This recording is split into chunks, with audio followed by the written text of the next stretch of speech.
والصلاة والسلام على رسوله الكريم وعلى آله وأصحابه أجمعين. السلام عليكم ورحمة الله وبركاته. برادران عزیز و مادران و خواهران بسیار گرامی، همگان شما را به این ماه بسیار پرفیض، ماه بسیار پربرکات تبریک و تهنیت میگویم و از خدای مهربان خواهان او هستم که این روزهایی که از ما سپری شده ایستاده است، خداوند روزهای داشتمانه طاعت و عبادتهای انجام دادمانه به درگاهش مقبول بگرداند و باقی مانده روزهایی که از این ماه مبارک مانده است، خداوند توفیق محبت این ماه را باز هم در دلهامان زیاد گرداند و از خدای مهربان خواهان او هستیم که خداوند در دوام این ماه مبارک مشکلات ها و زحمت ها و سختی ها را از بالای سر ما دور گرداند و از الله بسیار مهربان دعاگوی او هستم که خداوند از همه مشکلات و سختی و دردی که امروز دنیا را تکان داده است و این درد عالمگیری که بالای تمام مخلوق خدا آمده است، از الله مهربان دعاگوی او هستم که خداوند این درد را، این بیماری را از بالای تمام بندگانت دور بگردان و خدای مهربان بندگانی که به این بیماری از دنیا گذشتند رحمت و مغفرتشان کن. اونهایش که بیمار هستند خدای شفای کاملشان ته و اونهایی که الحال صحتند، سلامتند، خداوند اونها را مبتلای این بیماری نگردان.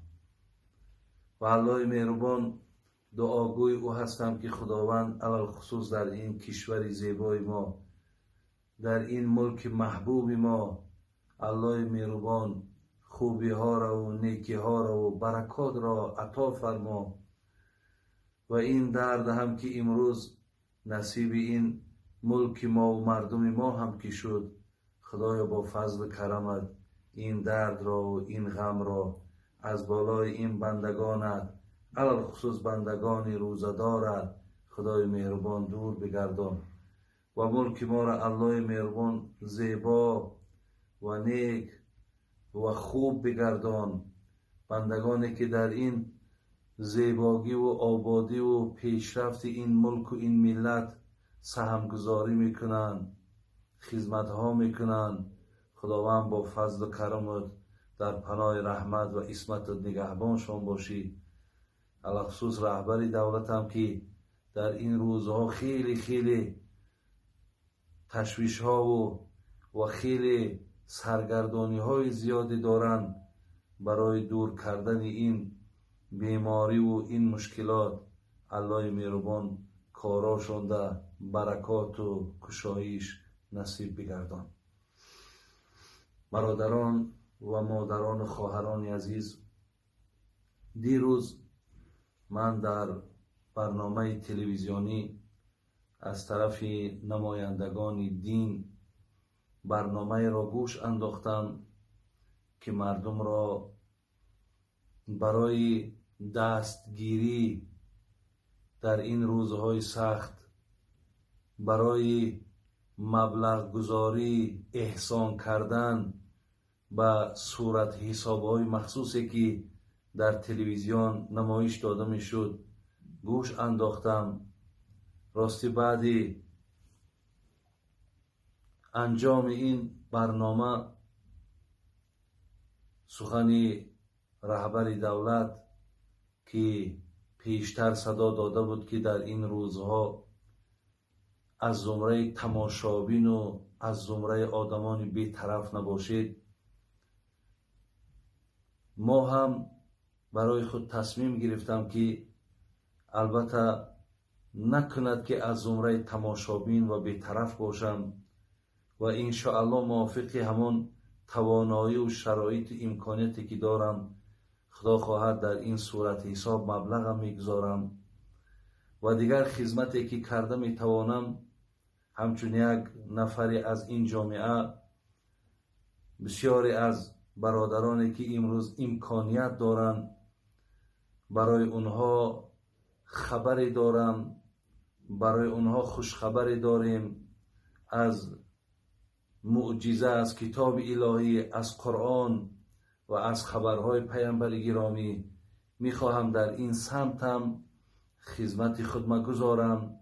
شاید از خدا امید است که نفرهایی که این سخنها را گوش می اندازند، این آیتهای قرآن را گوش می اندازند، این سخنهای زیبای پیامبرمون را گوش می اندازند، انشاءالله اونها هم در این مسئله کمری همت بندند و این روز حقیقتا روزی سختی که بر بالای مردم ما و شما، ملت ما و شما، سرزمین ما و شما آمده است. اگر ما ایرا برادران عزیز یک جای شده با یک همبستگی، با یک دیلی، اگر سر یک سخن، سر یک صحبت، سر یک میز نآییم برادران عزیز و گرامی، حقیقتا روزی می شود که خداوند این بیماری را دور می کند ولی به هر حالم که باشد ما طی کردن این روزها برای ما مشکل می شود، به خاطری که در این میان انمون همبستگی و انمون همدردی و انمون دستگیری ها اگر نباشد. بینین عزیزان خدا می گفتند پشه چون پور شد بزند پیل را، با همه تندی و صلابت که اوست، مرچگان را چو بود اتفاق شیر ژیان را بدرانند پوست. هیچ کس باورش نمیاد که پشه فیل میزده باشد، هیچ کس باورش نمیآید که مرچه شیر چپه کند. ولی عزیزای خدا میگن که اگر اینها جمع باشن البته فیل هم چپه میکنن، اگر جمع باشن شیر هم پاره پاره میکنن. از این لحاظ انشاءالله از تعبیر این عزیزان خدا خلاصه منم همین است که اگر ما همه کسا جمع شویم، البته کمری همت بندیم و علاوه خصوص در این ماه مبارک برای رفع این بیماری، برای خرسندی دل بندگان خدا، اگر یک جای ما و شما حرکت کنیم برادران عزیز و گرامی، انشاءالله همه گل میگردد و از خدا امید است که ما و شما از این کارمون پشیمان هم نمیشیم و بسیار خیر و برکت زیادم میابیم. برادران عزیز و گرامی، من قبلا میخواستم آیتی را از سوره مبارکه بقره آیت 261 که الله مهربان میفرماید مثل الذین ينفقون اموالهم في سبيل الله كمثل حبة انبتت 7 سنابل في كل سنبلة 100 حبة والله يضاعف لمن يشاء والله واسع علیم. صدق الله العظیم. برادران عزیز، خوب گوش اندازیم خدای مهربان چه یک مثال زیبا میزنه، چه یک ما را یک ترغیب و تشویق زیبا میکنه. بین مثال آن کسانی که مبلغهاشون در این راه ها، یعنی در راه های خوب، در راه های نیک، در راه های دستگیری، بین مثل الذین ينفقون اموالهم فی سبیل الله، یعنی در این راهی که در او رضاگی خدا هست. وقتی که شما احسان میکردین، خیر میکردین، خداوند این را به چی نسبت میدهد؟ میگه کمثل حبه انبتت 7 سنابل فی کل سنبلة 100 حبه. خدا میگه این مثال یک دانه هست که وقتی او را زیر خاک میکنن این دانه به درخت مبدل میشود و از این درخت 7 خوشه بیرون میشود و در هر خوشه 100 دانه از این دانه ها وجود دارد. بین مراد از این تمثیلی که از این مثالی که الله زد معناش چی است؟ معناش این است که یک سومی را که شما امروز اگر در این راه صرف میکنید، مثال انمون یک دانه هست که 700 دانه حاصل میتید. یعنی در عوض یک سومی که برادران عزیز شما امروز در راه خداوند احسان کنین، برای دستگیری مردم خودمان، برادرای خودمان وقتی احسان میکنیم، الله میگه در عوضش نه تنها 700 ثواب. برادرای عزیز خوب گوش اندازین وعده های پروردگاره. البته هر یک خیلی انسانی که در این کار وقتی که دست میزنه، من به او مراجعت دارم که اینجا در اعتقاد در کار، اینجا اخلاص در کار، اینجا انمون دعوای دینداری و ایمانداری که ما میکنیم، انا همینجا در سر انا همین فرموده خدای مهربان آمدن در کار که الله مهربان میگن نه تنها من 700 ثواب در عوض یک سامان یا در عوض 10 سامانی که شما صرف کردین من برای شما میتیم، بلکه بین الله در دیگر آیت قرآن اینجا پیش ما هست که از سوره مبارکه سبا آیت 29 و ما انفقتم من شیء فهو یخلفه، خدا میگه هرگاهی که شما از مالهاتان احسان میکنین و خیر میکنین، و ما انفقتم من شیء فهو یخلفه، خدا میگه همون مال دهنده ای که تو نداشتی من تو را مال داده بودم، امروز که تو را امر دارم که با احسان کن، خیر کن. وقتی خیر کردی و احسان کردی، خدا میگه فهو یخلفه، من همون خدای هستم که باز در عوض این احسان خیرت باز برای تو مال میتیم. برادران عزیز بینین 700 ثواب، والله یضاعف لمن یشاء والله واسع علیم. خدا میگه از 700 هم همت دارم که از اون دم زیادتر تو را اجر میتم، ثواب میتم، همچنان مالت میتم. در عوض مالی صرف کردگی با مال میگیری، هم مال میگیری، هم اجر میگیری، و هم چی برادری عزیز؟ هم خداوند به طفیل این گناهات مغفرت میکنه. چی یک بشارتی به خدا قسم بالا و زیبایی هست برادران عزیز و گرامی که اگر ما این سخن را اگر درک میکردگی باشیم. برادران عزیز و خیلی گرامی، حتی در حدیثایی که از جناب رسول اکرم صلی الله علیه و سلم که به دست ما هست، انشاءالله من از این حدیثای پیامبر گرامی برای شما خوانم که میگه جاء رجل الی النبی صلی الله علیه و سلم، یک مرد آمد پیش پیامبر نازنین ما، عجیب یک سؤال زیبا کرد، گفت ایو صدقه اعظم اجرها. گفت پیامبر نازنین در بین همین خیر و احسان ها کدام صدقه، کدام خیر بزرگتر است، پاداشش بلندتر است و پیش خداوند محبوبیت دارد؟ برادران عزیز سوال زیبا، جوابش با از این در زیباتر. پیامبر چی گفت؟ گفتن ان تصدق و انت صحیح شحیح تأمل الغنا و تخشى الفقر. گفتن بهترین صدقه، گفتن همون صدقه هست که اون صدقه چگونه صدقه باشد؟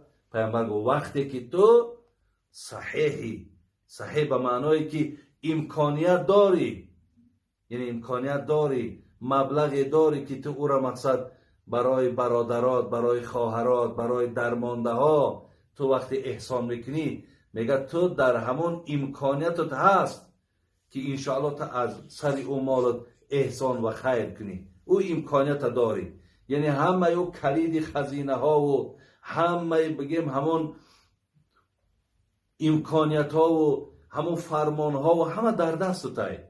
همون زمان وقتی میگه تو صدقه میکنی و در خیالت میگه یک چیزی میگذرد، تأمل الغنا و تخشى الفقر. وقتی تو مبلغ جدا میکنی میگوی من این را باید احسان کنم و خیر کنم، زیرا خدای من در عوضش مرا اجر میده، مرا ثواب میده، مرا هم مبلغ میده، هم گناه مغفرت میکنه. میگه در ذهن تو شیطان چنین وسوسه های را میارد. نکن که تو با فقر میره، تو با کمبغلی میره. ببین تعمل الفقر تعمل الغنا و تخشى الفقر. تو را از کمبغلی میگه شیطان میترساند و در ذهن تو هر خیل خیالا میارد. میگه تو این مبلغی را که حاضر برآورده احسان میکنی، تو با این میتونی که یک کاربار دیگری تا انجام تی. لیکن پیامبر میگه تو این سخنهای شیطان وقتی یک طرف میگذاری و بازم این بردن مبلغ گذاری میکنی، احسان میکنی، خیر میکنی، پیامبر گفت بهترین صدقه این صدقه است. حتی در دام سخنش پیامبر بچی گفت ولا تمهل حتی اذا بلغت الحلقوم قلت لفلان کذا ولی فلان کذا الا وقد کان لفلانین. پیامبر گفت هیچگاه ای امتی من، ای امتی با غیرت من، ای امتی با رحم من، هیچگاه برای خودتان مهلت نگیرین که پگاه میکنم، روز دیگر میکنم، تا جایی که حتی جان به حلقتان آمد و بعد یکی احساس کردین و بیدار شدین که این دنیا وفا نداشته است، باید حتما من این کارا را میکردم. انکه اونجا در وقتی میگه شما میبرارین و بعد مبلغ گذاری میکنین، این دیگر به نفع شما نیست، این به فایده شما نیست. دیگر ایرا برده فلانی را بته، ایرا برده فلانی را بته. پیامبر گفت به تو هم دیگر وای از فلانی می شود. از این لحاظ برادران عزیز و گرامی، سخنهای پیامبر، آیتهای قرآن خوب گوش اندازین که چی به خدا قسم یا مرحمت های. خیلی کمین ماه مبارک رمضان می آید و ما از این روزه می داریم، ما تلاوت قرآن میکنیم، ما از این مقصد گرفتن ثواب داریم که این ماه غنیمت است، این امروز تا پگاه بود می شود. این مرحله که حاضر آمده است، اینم غنیمت های برادر عزیز. از خدا امید است که اینم حیاتی کم دارد، اینم یک دشمنی هست، بگیم این وبا هم که دشمنی مغلوب شونده است، این حتما می شکنه، این حتما از بین می رود. لیکن در این بین این خدمت ها و این احسان های کردگیمان فایده جان، فایده آخرت، فایده دنیا ما و شما می شود. خدا رحمت کنه شیخ سعدی را. میگه پریشان کن امروز ای گنجی نجوست، پریشان کن امروز ای گنجی نجوست، که فردا کلیدش نه در دست توست. بینه بر کفی دست هرچی هست، که فردا به دندان گزی پشتی دست. خدا رحمتت کنه شیخ سعدی. برادرای عزیز ببینین چه عزیزای خوب داریم، چه نصیحتگاه بهترین داریم. گفتی حضرت مولوی گوش باید که بشنود این را. برای این سخنها گوش در کار برادرای عزیز که این سخنها را گوش کند. پریشان کن امروز ای گنجی نجوست، که فردا کلیدش نه در دست توست. مقصد امروز تا غنیمت بشمار، با فردا نگذار که فردا مقصد او کلید دیگر در دست تو نیست، دیگر او سپارش‌ها ای دست تو می روند، دیگر این امکانیتی را که امروز داشتی، این امکانیت شاید فردا در دستت نباشد. عزیز خدا را بینه بر کفی دست هرچی هست، که فردا بدندان گزی پشتی دست. بکن بچم میگه که دنیا را پدرود میکنی میروی، ولی انگشت حسرت میگزی، این انگشت پشیمانی میگزی که چرا مقصد این کاری که در دست من بود، امکانیتی بود، چرا من ایرا مقصد انجام ندادم. من برای شما برادرای عزیز یک قصه را پیش میارم. میگه یک نفر پیش پیامبر گرامی آمدن، گفتن حضرت من از تو 3 سوال دارم. یکم سوالم، در بین امت تو پهلوان کیست؟ امروز اگر برادران ما را سوال کنن، شاید ما پهلوان هایی که در دیارمان داریم نام های همین ها را بگیریم، ولی پیامبر گفت پهلوان امت من آن کسی نیست که پشت مردم در خاک گذارد. یعنی مثل این گوشتینگیرهایی که ما داریم و مثال حریف را میگیره در زمین میخواباند. گفت پهلوان های امت من اینها نیستند. پهلوان های امت من آن کسی هست که خشم خودش، غضب خودش فرو میبرد. سوال دهنده جوابش گرفت. گفت حضرت دویم سوالم، در بین امت تو به اولاد کیست؟ نفری که فرزند ندارد. امروز این سوال ها بر ما شود، میگیم خیلی کسی را که خدا اگر ای نعمت فرزند محرومش که باشد، میگیم وای به اولاد به فرزند. پیامبر گفت به فرزند آن کسی هست که از پیش از رفتن خودش فرزند او این دنیا را ترک نکرده است. یعنی در حدیث آمده است که فرزندایی که از ما نابالغ وقتی که دنیا را پدرود میکنند میروند، روز قیامت اونها برای پدر و مادرشون دعوای شفاعت دارند که من مقصد خدایا پیش تو دعوا میکنم، پیش تو من منزلت دارم که پدر و مادر مرا داخل جنت کن. گو کسی اگر فرزند از او گذشته نباشد، یعنی بین یک دستگیر در روز قیامت نداشته باشد، اینها را به اولاد میگن. جوابش گرفت. گو سوم سوال، پیامبر نازنین، فقیر کیست؟ فقیر برادر از مسکین فقیر. گو همین مسکین و فقیر کیست؟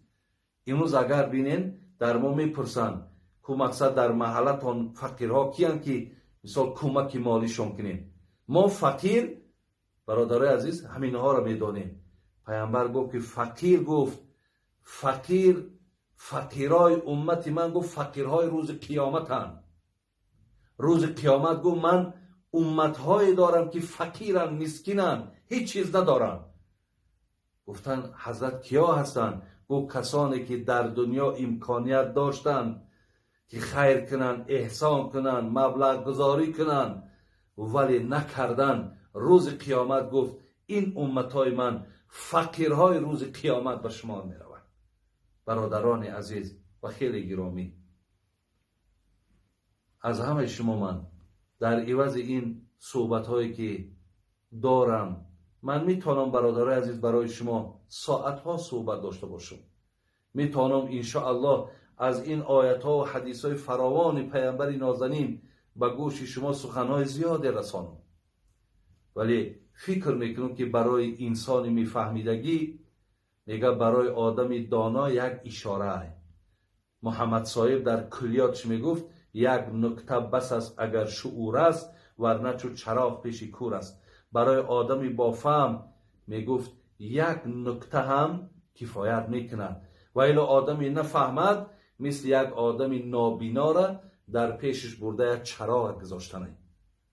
از این لحاظ من انشاءالله شما را از زمره کسانی میشمارم که شما خدا خواهد میفهمید، شما درک میکنید، و انشاءالله پر از برادرها و خواهرایی که من گمانم همه که طلبگار این ثواب هستند، خریدار این ثواب هستند. یک قصه در ذهنم آمد. در زمانهای حکمرانی هارون الرشید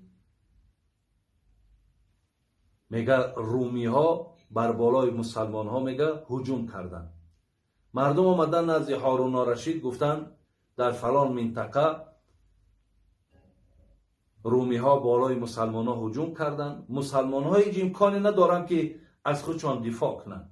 اون زمان برادرای عزیز در زمانهای هارون الرشید میگه واعظ همون زمان حضرت عمار بود. میگه آمدن پیش عمار گفتن حضرت اکو شما دعوتگرین، مردم گپی شما را با گوش می اندازه، مردم رسانین که تا یگان مالی را کمکی را بیارن تا مسلمان ها یک قوت پیدا کنن و خودشان از هجوم این رومی ها، مردم روم مقصد دفاع کنن. هر کس آورد مبلغ گذاری کردن برادر عزیز، و زن میگه هیچ چیز نداشت. ببینید زن هیچ چیز نداشت. میگه وارد خانه شد و مویه های دراز داشت. مویه هاش میگه از بیخ برید و در داخل یک لطه پیچانید و میگه دستی به دست، میگه به دست عمار رسید. وقتی که میگه عمار میگه کشاد، میگه لطه را فکر کرد در داخلش یگان مبلغه، میبیند دو موی سری دراز از زن و یک مکتوب نویسانده شده است که بسیار از شما بخشش میپرسم که بجز همین دو موی سری که باید امروز من روزی یاردم است، روزی کمک است، باید یاردم کنم، بجز همین دو تار موی سرم هیچی نداشتم. از این لحاظ خواستم همین را هم برای شما روان کنم تا اینها را سر به سر کنین. حداقل پای یک شتر، پای یک حیوان اگر در همون حالتی مثال محاربه شما بستم که شود، من در همین ثواب شریک شوم و من هم در همین معرکه شما به نصیب نمانم. برادران عزیز و گرامی، امروز انشاءالله این جامعه ما تا او حدی نیست که خواهرای ما یا برادرای ما عضوها و اعضاهای خودشان مقصد احسان کنند. لیکن من یک گویم باورم هست که وقتی مسجد می ساختیم مادرای بودن که حتی رفته چله هاشون دستمانه هاشون فروختن برای ثواب که ما صدقه جاریه می شود گفته آورده در مسجد ها مبلغ گذاری کرده بودن. امروز هم همین مادرای ما، خواهرای ما، این برادرایی که از ما هستند میتونن که بعضی همون لوازمات هایی که ذخیره کردن از سر اونها هم برده مقصد در فروش مانند 100 می شود، 200 می شود، 500 می شود، در همین صورت حساب ها گذرانند. انشاءالله شما پاداش ایره برادر عزیز، خواهرای مهربان و خدا قسم در پیشگاه الله مهربان شما به دست میاره. برای همین حرکت کنین. این روزها باز میگو میگذرد ولی این ثوابم در دست شما دیگر باقی نمیماند. در تفسیر ابن کثیر خوانده بودم، میگه در زمانهای پیامبرمون یک مرد پیش پیامبر آمد و گریه کرد. گفت مادر من خواب دیدم. گفت چی خواب دیدی؟ گفت خواب دیدم که در دستش یک تیکه پخته است و آتش دوزخ که بر بالاش هجوم میکند با همون پخته آتش همون جهنم میزند. پیامبر گرامی تعبیر خوابی من چیست؟ گفت مادر در حیات همون مقدار یک پخته که داشت همون را که خیر کرده بود خدا در دستش داد که امروز خود از آتش جهنم دفاع کن. یعنی برادر عزیز صدقه، ولی من در اینجا بسیار چیزهایی را در ذهنم داشتم که فایده های صدقه چیه.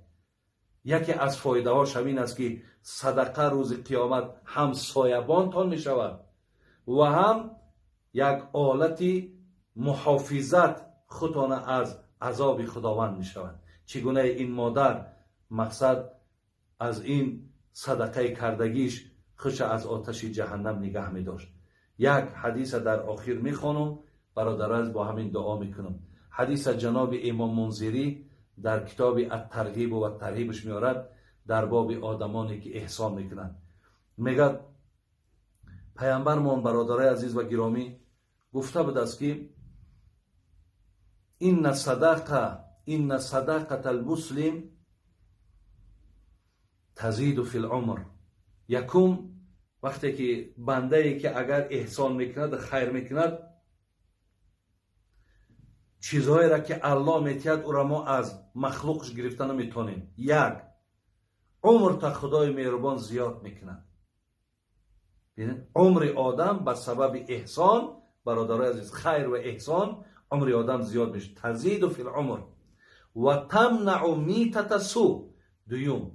دویم همین که خداوند وقتی تو دنیا را پدرود میگوی، وقتی تو از این دنیا میگذری میگه خدای مهربان چنان جان تمه گیرد که دیگرها آرزو میکنن که ای کاش مثل فلانی خداوند جان مرا گیرد.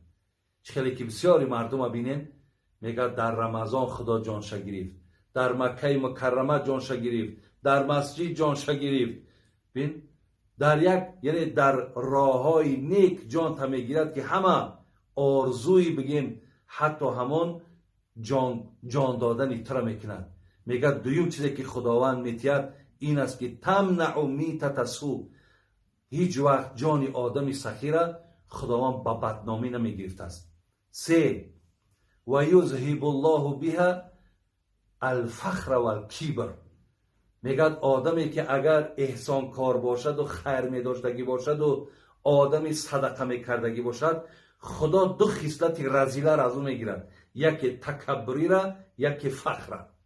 یعنی هیچ وقت در آدمی سخی خداوند این خصلت‌های رذیله را نمیمانده.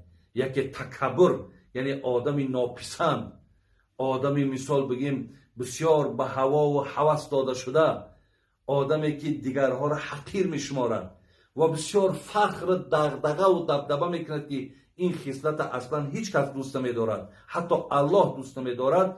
میگم من از انسانهایی که دست سخی دارند من این خصلت ها را میگیرم و در جاش چی میتیم؟ در جاش خاکساری و حلیمی میتیم که آدمای سخی خاکسار میشوند و حلیم میشوند.